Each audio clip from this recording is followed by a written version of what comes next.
Assalamualaikum warahmatullahi wabarakatuh.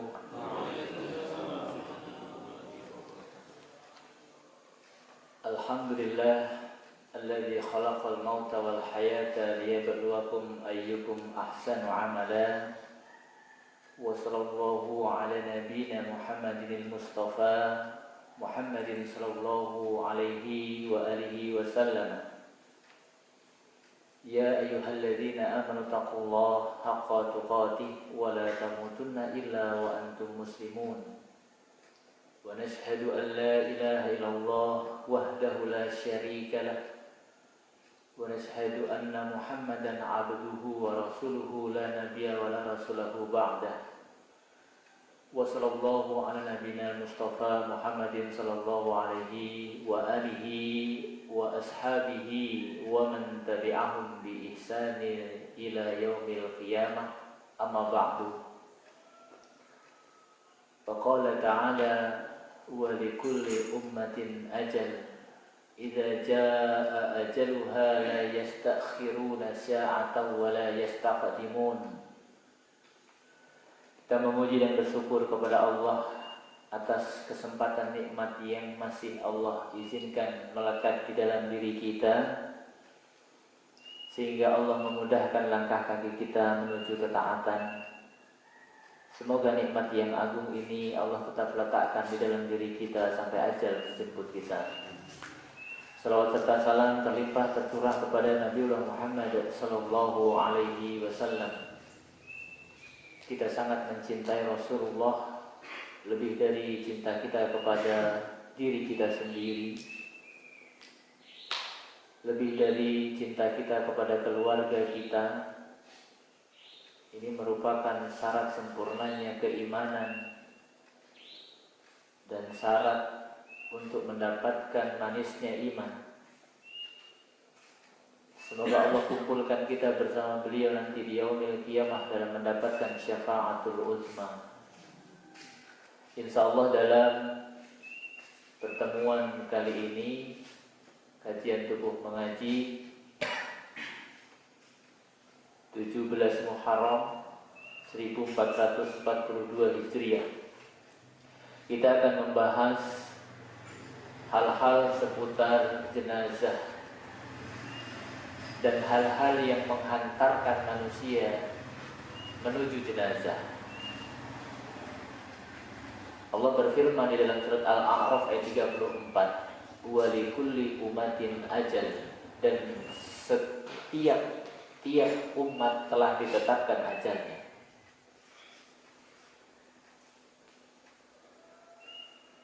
Tidak menunggu sakit,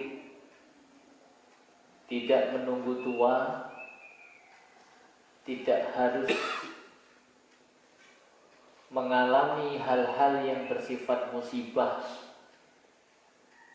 Idza jaa ajaluha, apabila telah datang ajalnya, la yastakhiruna, tidak dimundurkan, wa la yastaqdimun, dan tidak pula dipercepat.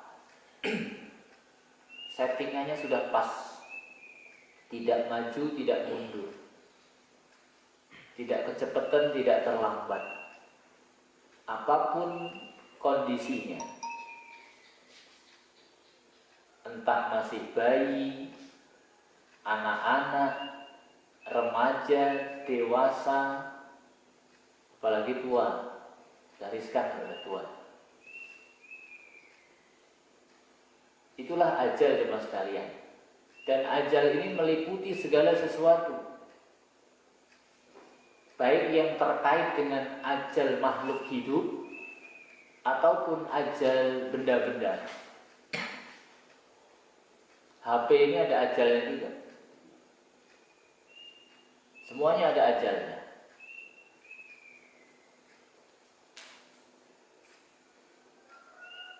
Ajal tidak terkait dengan sakit atau sehat. Sama sekali tidak.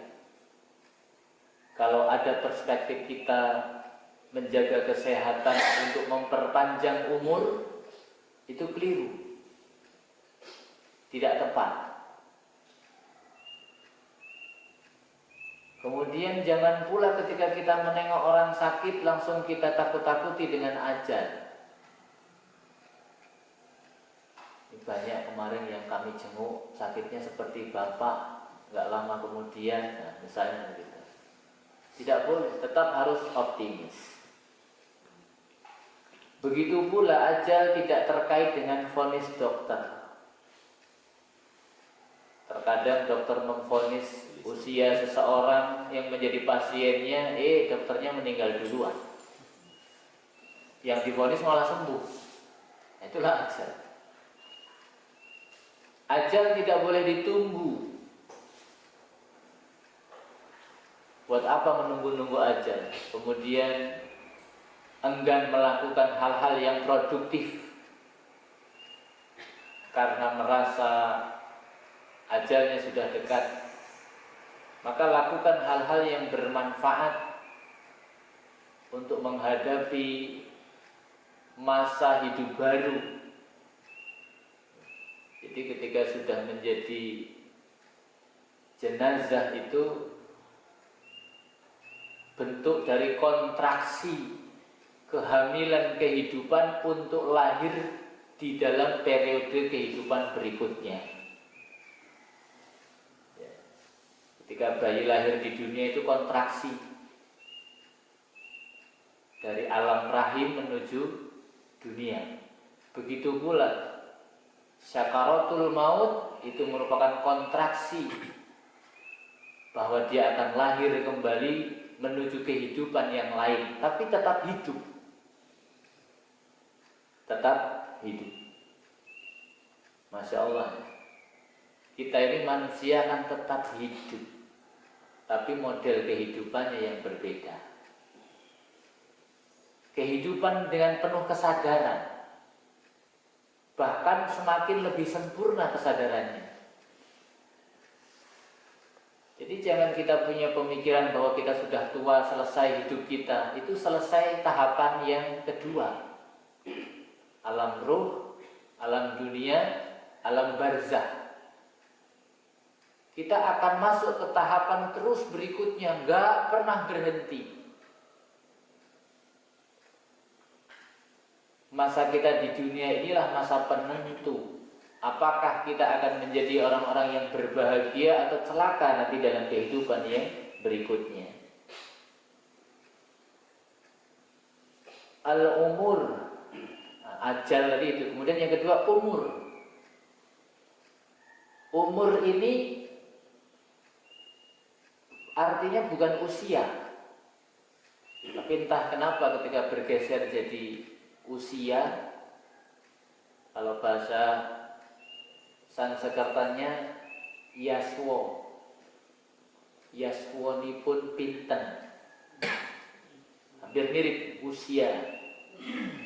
Nah, umur itu arti secara bahasa sesuatu yang bermanfaat, mengandung berkah dan menuju kesuksesan. Itu umur. Sesuatu yang bermanfaat, berkah dan menuju kesuksesan. Maka kata umur ini biasa dipakai dalam kalimat yuk kita makmurkan masjid. Apa arti makmurkan masjid? Bukan meramaikan. Salah. Makmur artinya bukan meramaikan. Karena kalau ramai itu asal misalkan ramai banyak orang teriak-teriak ramai kan. Tapi dalam rangka apa? Ada keberkahan, nggak ada manfaat tidak? Ada goal kesuksesan tidak yang ingin dicapai? Itu umur. Jadi umur itu pakai ain, ya, bukan pakai alif, pakai ain. Umur artinya bermanfaat, mengandung berkah dan menuju kesuksesan. Ada sebuah hadis yang diriwayatkan oleh Al-Imam Al-Bukhari dan Imam Muslim, man sarrahu ayyub satallahu fi rizqihi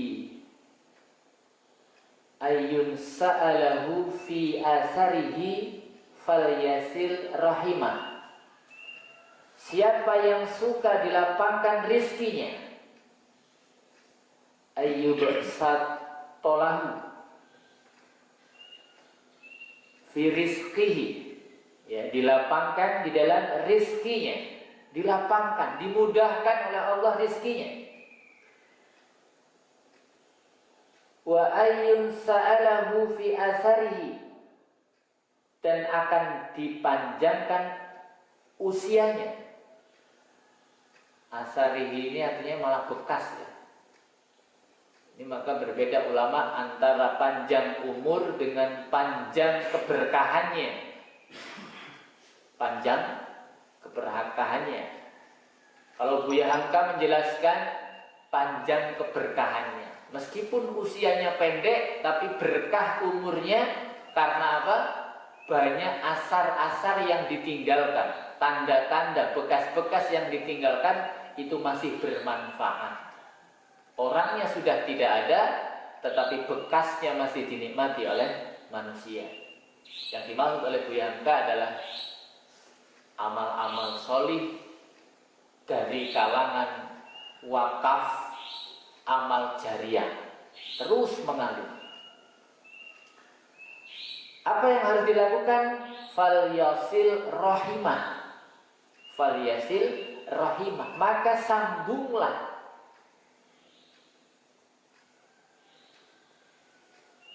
silaturahim.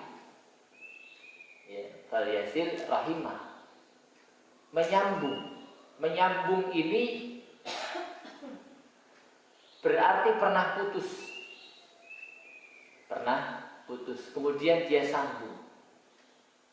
Jangan memutus tali silaturahim. Haram, bahkan haram.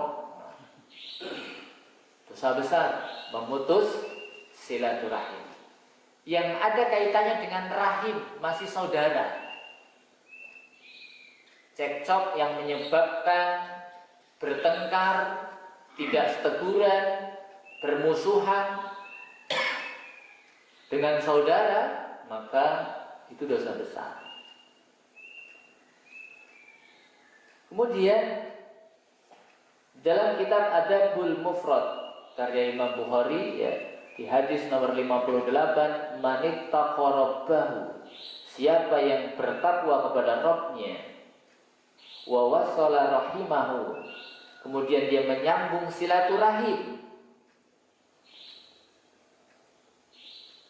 yusi'a fi ajalihi, akan diperpanjang, akan diluaskan umurnya, fi ajalihi, di ajalnya, wasaromalahu, dan akan ditambah hartanya, wa ahabba ahlahu, dan dia akan dicintai oleh keluarganya. Hadis ini menyebutkan ajal itu akan Allah undur. Karena apa? Dia bertakwa kepada Allah, menyambung silaturahim, kemudian resikonya atau dampak yang dia akan dapatkan adalah akan diperpanjang ajalnya oleh Allah. Kenapa? Allah memberikan kesempatan, karena perbuatan baiknya ini Allah akan memberikan kesempatan dia untuk menambah amal soleh. Menambah amal soleh. Tahapan yang kedua, setelah kita memahami makna ajal dan umur, Allah menciptakan sebab-sebab kematian. Aslinya kematian itu ya dicabut nyawanya, selesai, habis rizkinya. Habis rizkinya, dicabut nyawanya. Intinya itu. Tetapi Allah menciptakan sebab-sebab kematian. Ini kisahnya cukup panjang, dialog antara malaikatul maut dengan Allah di sananya. Malaikat maut menjalankan tugas untuk mencabut nyawa setiap makhluk. Itu negosiasi, bagaimana saya ketika menjalankan tugas ini tidak disalahkan. Kemudian Allah berfirman, Jangan khawatir, aku akan ciptakan sebab-sebab kematian sehingga tidak ada satupun seseorang atau makhluk hidup yang engkau ditugaskan untuk mencabut nyawanya, engkau disebut-sebut. Nggak ada, atau belum pernah ada, dan insya Allah nggak akan ada jawaban dari pertanyaan ketika ada yang bertanya, kenapa kok meninggal? Meninggalnya kenapa? Oh, dicabut nyawanya sama malaikat. Tidak ada yang jawab begitu, Bu, ya. Yang ada adalah kena corona, kena kecelakaan. Sebab-sebabnya yang disebutkan. Intinya satu. Apa? Dicabut nyawanya. Udah nggak usah dianalisis lagi. Ya, tapi kadang pemanis obrolan gitu ya, kemarin itu masih sehat. Orang beriman harus sadar, mati nggak nunggu sakit. Itu sebenarnya perbincangan muspro namanya. Sia-sia. Kemarin itu masih sehat, kemarin masih jalan-jalan, kemarin. Ya memang iya, dia selama ini mengidap TBC, mengidap sesak napas, gangguan ginjal macam-macam. Itu muspro semuanya. Intinya satu, ajal telah tiba. Tetapi apa sebab-sebab kematian ini untuk apa ya? Warning apa warning? Warning. Dikasihlah tanda-tanda supaya adil. Meskipun sejatinya kematian itu pasti mendadak. Gak ada kok kematian direncanakan mendadak. Meskipun bunuh diri, kalau belum datang waktunya ya talinya putus. Atau kepanjangan dengan talinya. Tidak akan jadi. Kalau Allah belum menghendaki, tidak bisa direncanakan. Bukan kita yang ngatur ajal itu. Bukan kita yang ngatur. Nah, untuk membahas Tahjizul Janais, itu penghantarnya di semua kitab itu pasti didahului dengan bahasan sakit. Itu sakit. Karena mati itu pasti sakit. Tidak ada yang mati itu enak, itu tidak ada. Nabi SAW itu sakit. Sakit. Panas badan beliau SAW. Sampai berkeringat kening beliau, sampai beliau meminta air dingin kepada Fatimah untuk dikompres gigil Rasulullah.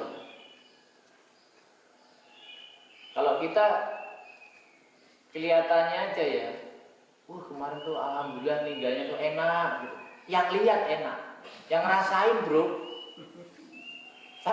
sakaratul maut tuh tidak ada yang enak. Mau kita mimpi, mau kita idam-idamkan tidak bisa, tetap sakit. Kalau nggak percaya, cubit aja kulit kita, cubit, sakit tidak? Ditariknya ruh itu ya, ditariknya ruh dari jasad kita itu luar biasa. Para nabi banyak yang menyampaikan informasi tentang sakitnya. Ada yang seperti burung langsung dimasukkan ke minyak panas. Ada yang seperti dahan berduri yang dicokrokkan ke tenggorokan kemudian ditarik. Gambaran-gambaran sakaratul maut. Tapi alhamdulillah, khususan untuk umat Nabi Muhammad SAW sudah didiskon. Kadarnya 100% sudah didiskon. Atas permintaan siapa? Rasulullah SAW sendiri. Ya Allah, kalau memang seperti ini rasanya sakaratul maut, tolong lipat gandakan sakitnya, tapi kurangi umatku sakitnya. Luar biasa Rasulullah ini. Untuk saya lipat gandakan, tapi untuk umatku tolong dikurangi. Maka Rasulullah mengatakan, ada yang seperti air dari ceret dituang ke gelas. Ya, silakan dipraktekkan, tekonya jadi belakang, langsung dibagikan saja tehnya. Seperti itu kira-kira. Ada yang seperti rambut dicabut dari tepung, seperti itu. Ini hadisnya sahih semua. Maka kita mau pakai jalur yang mana? Silahkan di request dari sekarang. Ya, tidak bisa ditunda lagi. Allahumma hawwin alaina fi syakaratil maut. Ya Allah, mudahkanlah kami dalam menghadapi syakaratul maut. Kadang-kadang nggak mau doa juga. Maunya Allah paham gitu ya. Ya Allah, kau pahamlah. Tidak bisa. Allahumma hawwin alaina fi syakaratil maut. Allahumma inni as'aluka husnul khotimah. Itu doa-doanya. Sakit adalah nikmat. Ini orang beriman nggak boleh mengatakan sakit itu azab. Perspektif orang beriman ketika mendapatkan musibah sakit, maka sikap dia adalah ini nikmat dari Allah. Kayak mana cara melihat nikmat ini? Biasanya kalau kumpul sama teman-teman kerjaannya ngerumpi. Kalau pas sakit kan diem mulutnya tuh, nggak ngerumpi lagi, nggak keluyuran. Biasanya kalau sehat itu potensi melakukan dosa lebih besar. Betul apa betul ya? Orang kalau sehat itu subhanallah ya, potensi berbuat kesalahannya lebih besar. Tapi kalau dia sakit, itu potensi amal solihnya lebih besar dibanding ketika sehat. Maka sakit adalah nikmat. Memang nggak nikmat makan, tidak nikmat tidur, tidak nikmat melakukan apapun. Justru dengannya dia bisa introspeksi. Sebagaimana Rasulullah SAW bersabda di dalam hadis yang diriwayatkan oleh Imam Bukhari dan Muslim, "May yuridillahu bihi khairan yusib minhu." Barang siapa yang Allah kehendaki ada kebaikan pada seseorang, maka dia akan diberikan musibah sakit. Allah akan mengujinya. Gampangnya perumpamaan itu kalau kita ingin menaikkan kelas siswa, santri, itu ada uji kelayakan. Layak tidak dia naik kelas, pantas tidak dia naik level. Dengan cara apa? Allah menimpakan kepada hamba yang muslim bibalain dengan ujian fi jasadihi, pada badannya, entah kecetit, kesleo, bahkan kata Rasulullah sampai hanya sekedar tertusuk duri, ya, tertusuk duri kecil, bala. Qala Allahu uktub lahu salihah amalihi. Allah berfirman, catatlah wahai para malaikat amal soleh untuknya. Alladzi kana ya'maluhu, yang senantiasa dia lakukan. Biasanya kalau kita sakit itu kan istirahat, opnam, tidak punya aktivitas. Tetapi Allah masih mencatat amal-amal yang lazim dia laksanakan ketika sehat. Biasanya nih kalau dia sehat, sholat jamaah di masjid. Sekarang tuh lagi sakit, sholat dia di rumah. Tapi Allah tetap memerintahkan malaikat catat, dia beramal seperti ketika sehat.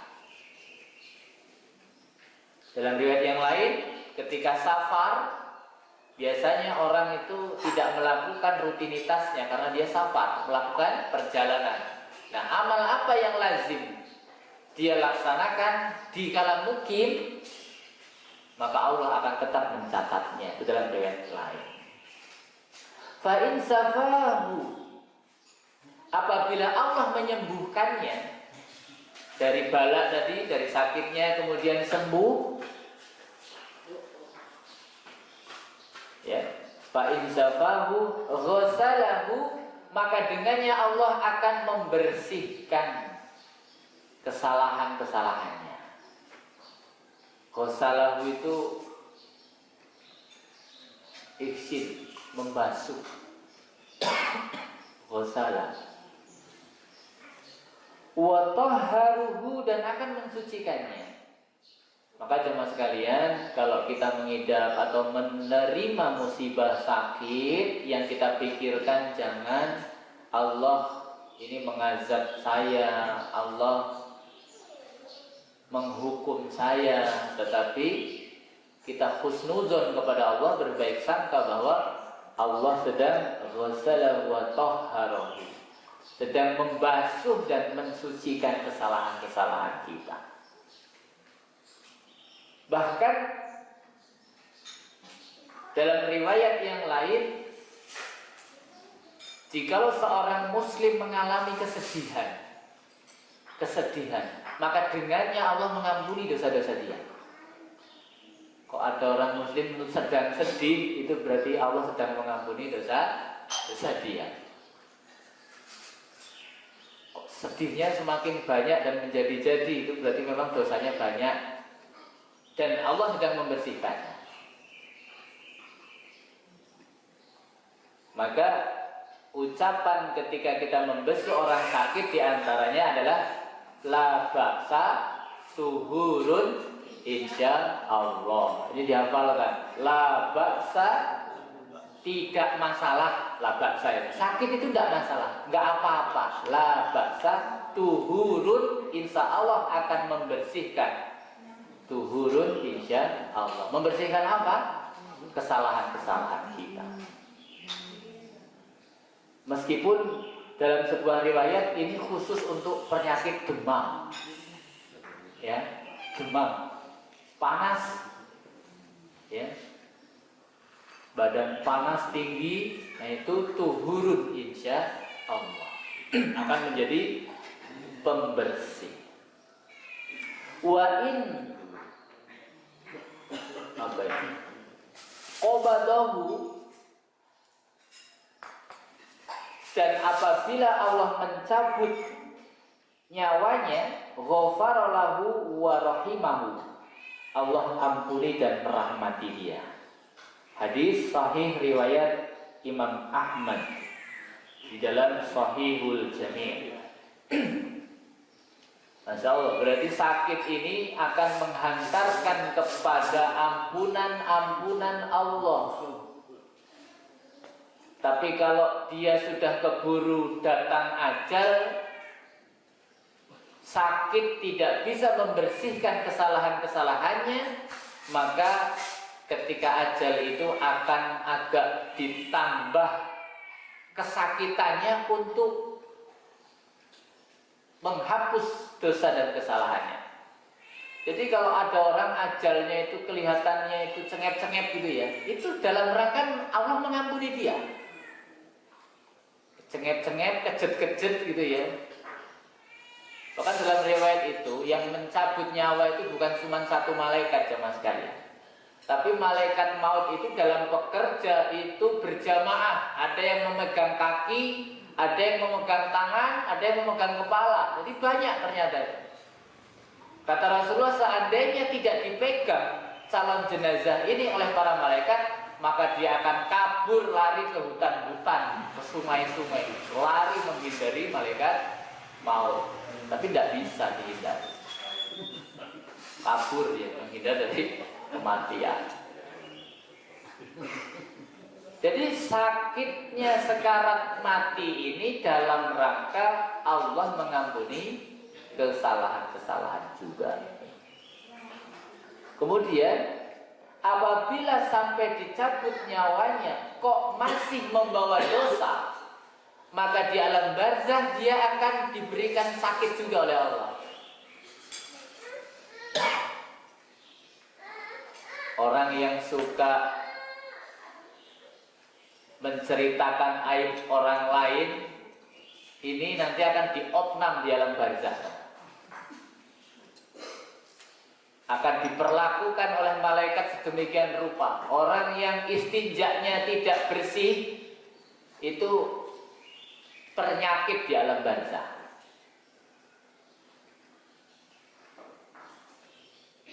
Nah itu tidak sampai ke neraka, enggak, tidak sampai di neraka, tapi ada nanti dosis obat tertentu yang akan diberikan oleh malaikat mungkar nakir bagi orang-orang yang namimah dan orang-orang yang istinjaknya tidak bersih, ngawur, kencing di ban mobil, sembarangan.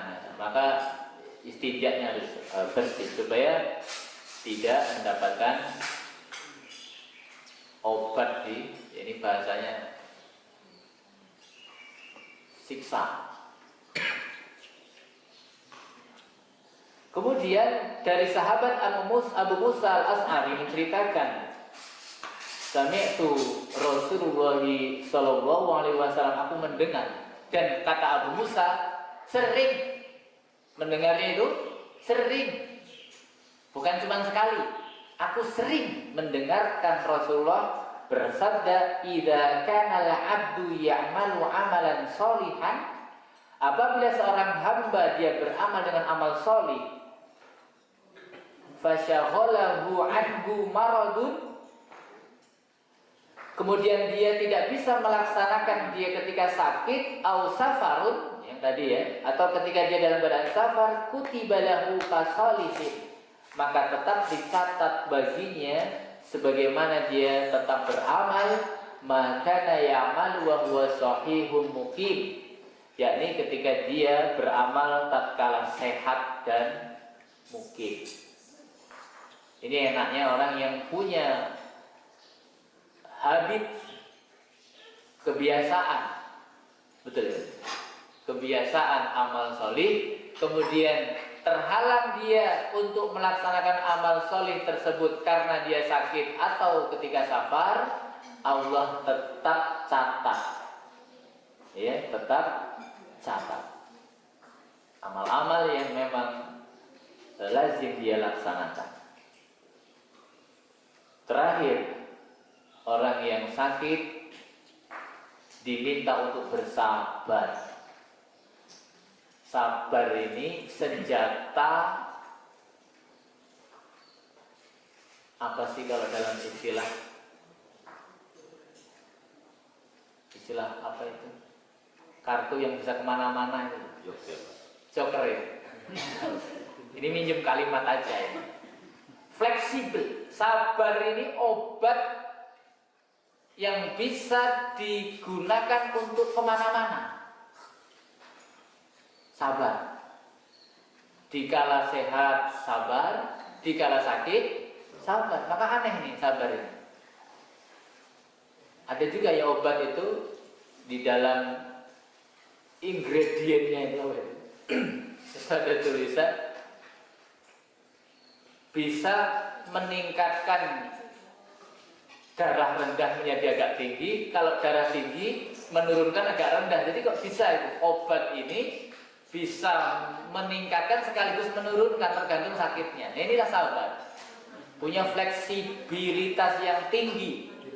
Dalam setiap keadaan orang-orang yang beriman, sabar harus tetap melekat.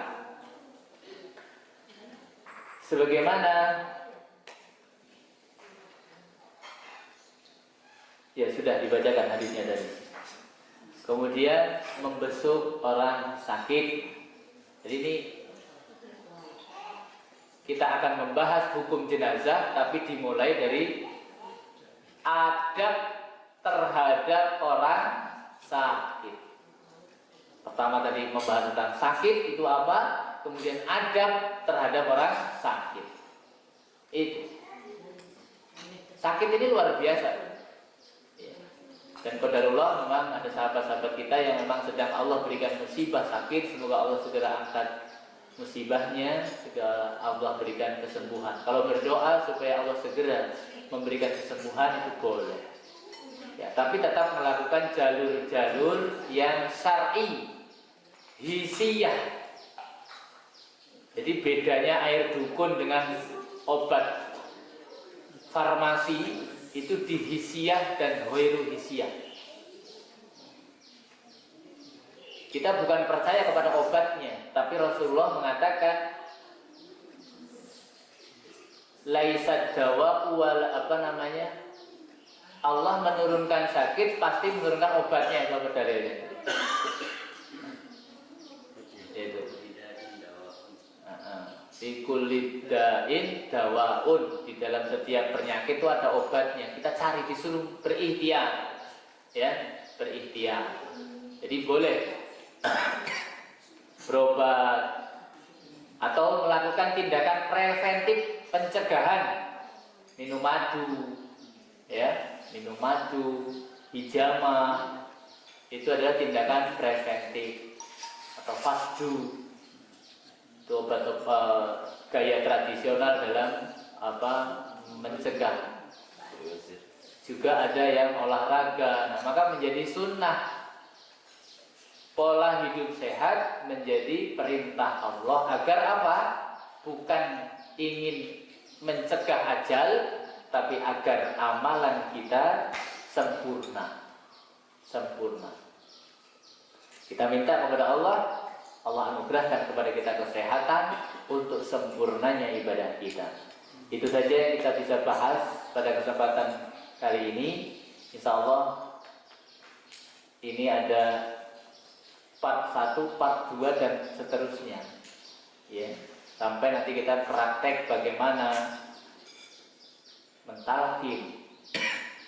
Talqin itu sebelum mati. Kalau sudah mati jangan ditalqin, tidak dengar telinga. Kalau toh dengar dia nggak bisa ngomong. Di Al-Quran disebutkan kalau toh dia mendengar dia nggak bisa ngomong, ditalqin. Jadi banyak yang keliru, talqin sudah dikubur ditalqin. Ketika saya tanya, kenapa kamu mentalqin orang ini? Talqin itu apa aja nggak ngerti yang mentalqin. Ya. Talqin itu kalau masih hidup, maka disebut talaki, membimbing. Ya. Itu mudah-mudahan etika-etika ini barangkali tidak bermanfaat buat diri kita, tetapi bermanfaat buat orang lain. Tidak bermanfaat buat orang lain, tetapi kita bisa memberikan manfaat kepada orang-orang yang kita cintai. Ya, jangan kita mewakilkan perkara-perkara yang seperti ini kepada orang lain kalau kita masih bisa melaksanakan sendiri. Dalam arti ngurus jenazah dan seterusnya.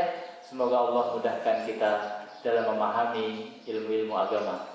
Subhanakallahumma wa bihamdika asyhadu an la ilaha illa anta astaghfiruka wa atubu ilaik. Wassalamualaikum warahmatullahi wabarakatuh. Waalaikumsalam.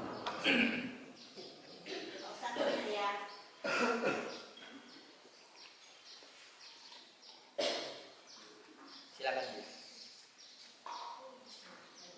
Silakan dimakan. Ajal itu katanya sudah ditentukan dari sebelum kita lahir. Satu, banyak kasus orang bunuh diri itu kalau memang belum ajalnya berarti tidak mati ya Ustaz. Yang kedua, contohnya waktu Presiden Soeharto sakit. Nah, sakit itu kan sampai dipasang berbagai macam alat yang sebenarnya sepertinya memanjangkan umurnya, menambah beberapa saat. Dan ketika selang-selang itu dilepas, makanya langsung tidak ada. Jadi itu bagaimana? Iya. Nabi Isa alaihissalam pernah ditemui oleh iblis, ditanya tentang hal ini. Wahai Isa, apakah ajal itu sudah ditetapkan oleh Allah? Iya, sudah ditetapkan. Lalu apabila ketetapan saya tidak mati, kemudian saya menceburkan diri ke jurang ini, saya mati atau tidak? Maka jawab Nabi Isa, mati. Kalau kamu melakukan sebab-sebab kematian, kamu akan mati.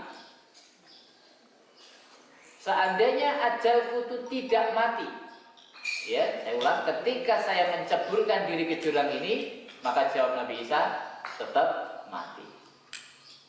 Lalu bagaimana seandainya ajalku tidak mati, kemudian aku ya tidak melakukan sebab-sebab kematian, tetap duduk-duduk di sini, tapi ajalku menyebutkan bahwa saya mati.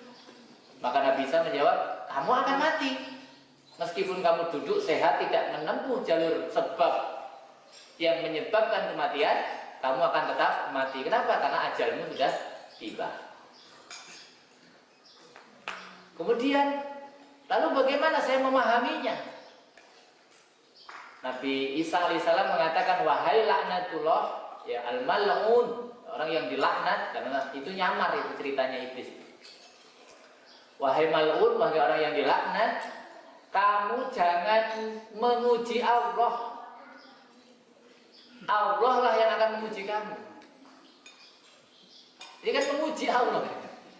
Kita kan tidak tahu takdir. Kita memuji Allah lah. Saya mau bunuh diri kalau nggak takdirnya kan nggak mati. Gitu. Ya mati. Gitu.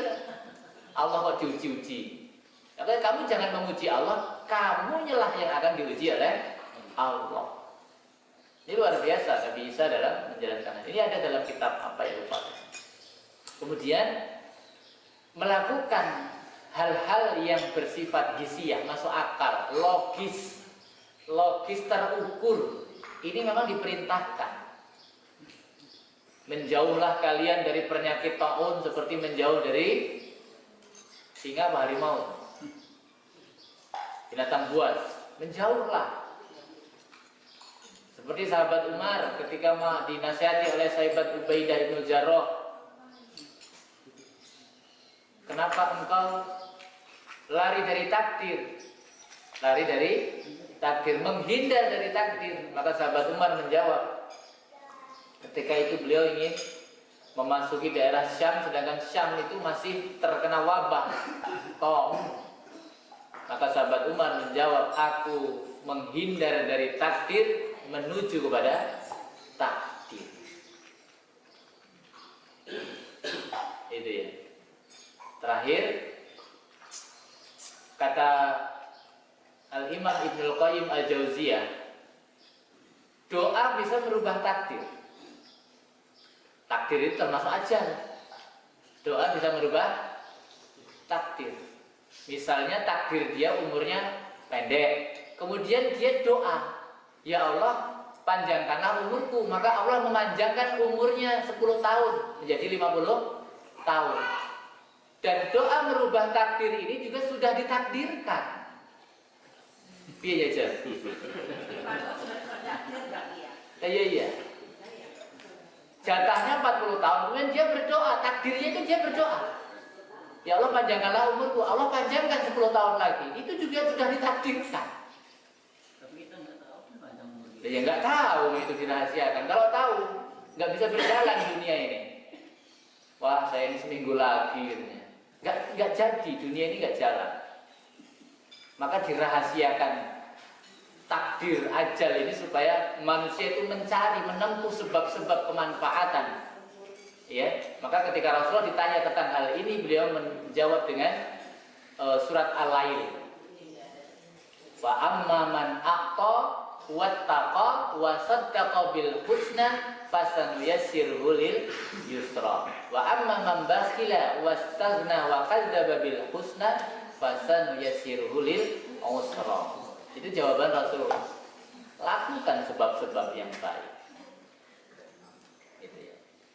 Ya kalau selangnya malah lah arep dawa umure ya dawa umure, selangnya cabut wae ngribeti, ya itu ya kulak molo. Kulak molo itu apa ya? Cari-cari masalah gitu. Iya, berobat tetap harus berobat. Nah, kayak Pak Haji Fahrudin ini sudah lama kena diabetes gitu, beliau mengkonsumsi obat kan, seperti yang diceritakan oleh beliau. Ya alhamdulillah panjang umurnya kan gitu. Nah, kenapa? Melakukan sebab, asbab, dijauhkan dari penyakit, disembuhkan dari mara bahaya, bala. Itu lakukanlah sebab-sebab. Pak Amman Angkor, maka Allah akan mudahkan di dalam kebaikannya. Tapi kalau kita tidak melakukan sebab kebaikan, ya jangan kita minta dimudahkan dalam kebaikan. Kalau kita melakukan sebab keburukan, ya akan dimudahkan sebab kesulitannya.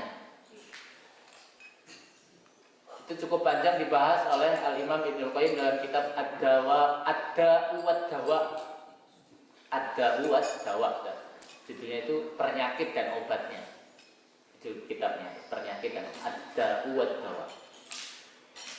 Cukup, jangan bertanya lagi supaya bisa makan sambilnya ini. Assalamualaikum warahmatullahi wabarakatuh.